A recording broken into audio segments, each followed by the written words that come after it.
everybody, I'm Latrina Patrick. Welcome to day 12 of our 90-day grant writing tutorial. Well, we have covered quite a bit, and today we want to talk about those final things you need to do before you submit that grant proposal.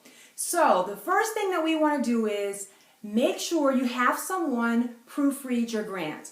You have gone over this narrative tons of times. You have made a million adjustments and changes to correct it, and now you're about to submit it. Well, you need some fresh eyes to take a look at it. So what I recommend that you do is what we used to refer to back in the day as passing the 7-Eleven test, which means you could give your grant to someone standing in front of the 7-Eleven, some Joe Blow who you don't know or doesn't know anything about your program, ask them to read your narrative, and they understand it.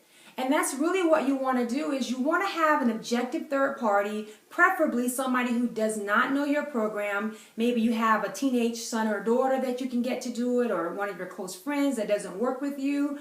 Either way, get someone objective to take a look at your narrative, read through it, and then let you know if they understand it or not. It's important that you accept their feedback and not blow it off as, oh, you just don't understand this field.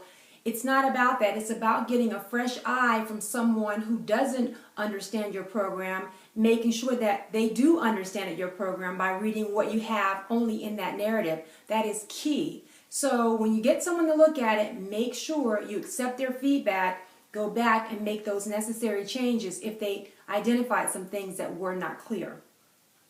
The second thing you want to take a look at is that RFA again, which is your funding announcement. I mentioned back probably day 1 or day 2 that it's important to have several reads of your RFA.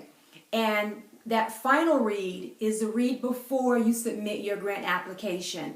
This is the time you want to go back through it and check all of those must-haves and those mandatory items that many funding announcements will specify. Make sure that you've covered all of those areas. So this is the perfect time to do that so you don't go back and forget something really important that's crucial to the pre-screening process. And if you don't hit it, then of course it won't make it to the screening process of the actual reviewer. That's usually the case with state and federal grants. So you want to make sure that all that work you put in has not gone to waste. The third thing you want to do is to make sure you get that grant submitted in time. If you are submitting to a corporation or to a foundation, then you're probably going to be submitting it by mail. What I recommend is that you submit it by priority mail or FedEx or UPS or whatever you choose, but make sure you're getting that time stamp on there so you can have proof of when it was submitted, and you're also getting a signature so that you know someone signed for it. The timelines for most grants, whether it's foundation or government grant, they are very clear about those deadlines. And so they may say Friday, January 12th at 5 p.m. Well, honestly, if your grant gets there at 5:01 p.m., I can assure you they won't accept it. So that's why it's important for you to track it, okay? So that's really important. With the federal grants, it is crucial for you to submit it early because the majority of those grants are going to be submitted electronically, which is why they have you register on grants.gov. If your grant is being submitted electronically, you definitely want to give yourself at least 2 to 3 days to submit it in advance of that deadline. The last thing you want to do is to try to submit that grant in the final hour of the deadline. Say it's due at midnight and you're trying to get it through at 11 o'clock p.m. because you didn't have all your stuff together, you didn't plan very well. That's the worst thing you could do. If you give yourself to 48 hours to 72 hours, what that means is that the federal government, they are going to anticipate that there are going to be some technical difficulties, and you definitely should anticipate that. I don't care if you've submitted 1 electronic grant or 50, you never know. It's a crapshoot. So what happens is if you give it a couple of days, well, if something comes up and you have 3 days before the grant is due, then they can help you they can give you the technical assistance that you need to get it uploaded.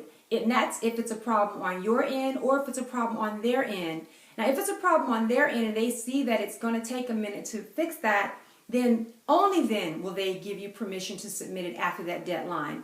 That really, though, rarely happens. But if it's a technical error and you're submitting it on the day of the grant being due or even the day before and there's not going to be enough time, then you're pretty much going to be out of luck because they're not going to authorize you to submit that grant late. So make sure that you're giving yourself the time that you need to get it in so that you're not stressed out at the very final hour and something comes up, because you know Murphy's Law. Anything that can go wrong will go wrong, and it certainly will if you're trying to submit this grant electronically. Now, if you have any questions or comments about anything I've covered today, please make sure you leave your comments here on our YouTube channel so other people can access that information and see those responses.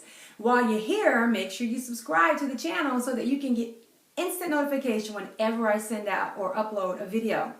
I also send out weekly email updates to let you know what we'll be covering that week in the tutorials. I send those out every Monday. But to do that, to receive those, you need to go over to my website and subscribe to my email updates. And that's www.greatervisionconsulting.com.